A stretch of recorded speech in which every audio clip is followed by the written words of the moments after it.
ചെറുപുഴയിലെ Taurus lorry സ്കൂട്ടിയിലിടിച്ചുണ്ടായ അപകടത്തിന്റെ ഏറ്റവും പുതിയ CCTV ക്യാമറ ദൃശ്യം പുറത്ത്. ടോറസ് തട്ടി സ്കൂട്ടി യാത്രക്കാരൻ വീഴുന്നതായിട്ടാണ് ദൃശ്യത്തിൽ ഉള്ളത്. ചെറുപുഴ മേലെ ബസാറിലെ ഡിവൈഡറിന് സമീപമാണ് അപകടം നടന്നത്. സ്കൂട്ടി യാത്രക്കാരനെ മറികടക്കാനുള്ള ടോറസിന്റെ ശ്രമത്തിനിടയിൽ രണ്ടാമത്തെ ടയറിന് സമീപം തട്ടിയാണ് സ്കൂട്ടി യാത്രക്കാരൻ വീണത്. ഇതോടെ ടോറസ് തട്ടിയിട്ടല്ല സ്കൂട്ടി മറിഞ്ഞതെന്ന വാദം പൊളിയുകയാണ്. വേഗത്തിൽ ഡിവൈഡറിനരികിലൂടെ കടന്നു പോകാനുള്ള ശ്രമമാണ് അപകടത്തിന് കാരണമായത്.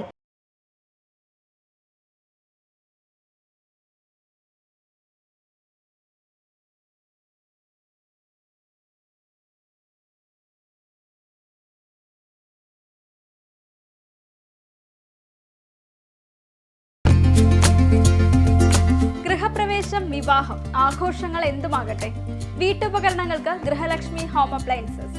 Prestige, Butterfly, Impex, Pigeon, Bajaj, Sujata, Preethi തുടങ്ങി മികച്ച ഗൃഹോപകരണ കമ്പനികളുടെ ഉൽപ്പന്നങ്ങൾ കൂടാതെ aluminium, steel, plastic, gift item തുടങ്ങി ഇനി എല്ലാം ഒരു കുടക്കീഴിൽ. കുറഞ്ഞ വിലയിൽ ഗുണമേന്മയുള്ള ഹോം അപ്ലയൻസസ് ഇനി നിങ്ങൾക്ക് സ്വന്തമാക്കാം. ചുരുങ്ങിയ കാലം കൊണ്ട് മലയോര മനസ്സുകളിൽ ഇടം പിടിച്ച സ്ഥാപനം ഗൃഹലക്ഷ്മി ഹോം അപ്ലയൻസസ്, വില്ലേജ് ഓഫീസിന് സമീപം, ബസ് സ്റ്റാൻഡ്, ചെറുപുഴ.